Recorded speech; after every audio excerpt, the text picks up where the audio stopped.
lockdown orders here in the state of New York, to say the very least.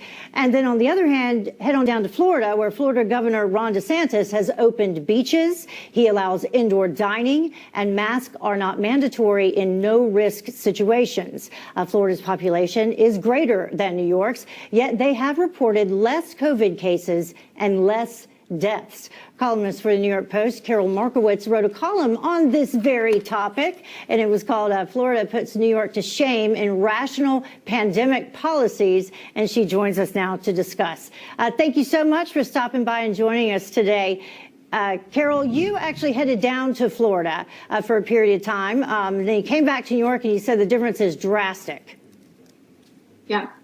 Yeah, the governor of Florida trusts the people. And so you see a marked difference in the way COVID is treated. It's not a scary, apocalyptic world down there. It's just regular life going on, but you take all the precautions and you wear your mask and you social distance and you try very hard not to get it, but you live your life. Talk about the effect on the economies as well, Carol.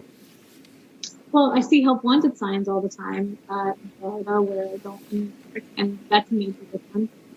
Just the fact that society goes on, that there's indoor dining, that each staff gets to work, that all the businesses that support restaurants get to stay open, matters, and it shows. Yeah, we're having some issues with your audio right now, but I know some of the other things you talked about is when you look specifically at the number of cases and when you're of COVID. Yeah, when your article came out, Florida had a little over 15,000 new cases, and then New York, which has a lower population, had at that time on that day over 17,000 new cases. So why do you think that is if they're not wearing masks and not doing the lockdowns, but yet we are? Well, I think it just goes to show that the lockdowns are ineffective. I think it doesn't matter that you closed indoor dining when it's only 1.4% of cases, and that's according to Governor Cuomo. So it's just not working. Lockdowns aren't working, and the sooner the North faces it, the sooner New York faces it, the better.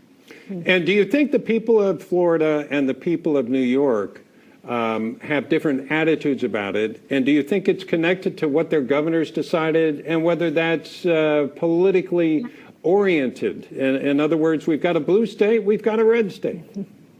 Right.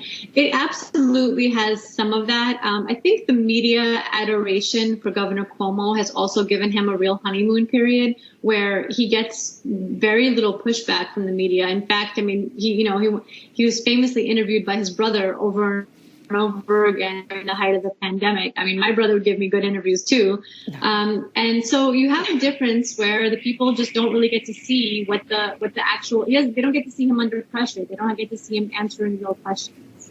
Yeah. Well, Carol, thank you so much for joining us. We appreciate it. We're going to cut it a little bit short just because of the audio issues, but a great article, and everyone should check it out on the New York Post. Thank you.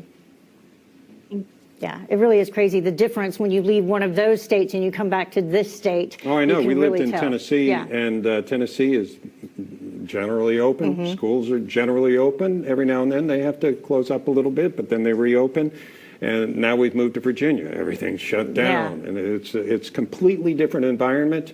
And to me, just as a resident, I'd rather go with the Tennessee model. Yeah. Sorry. Well, you got to trust the people that live in your state. Trust them to do the right thing. Trust them to, know what they need to do in different situations. And that, I think, is the big difference between what's happening in a large portion of this country right now.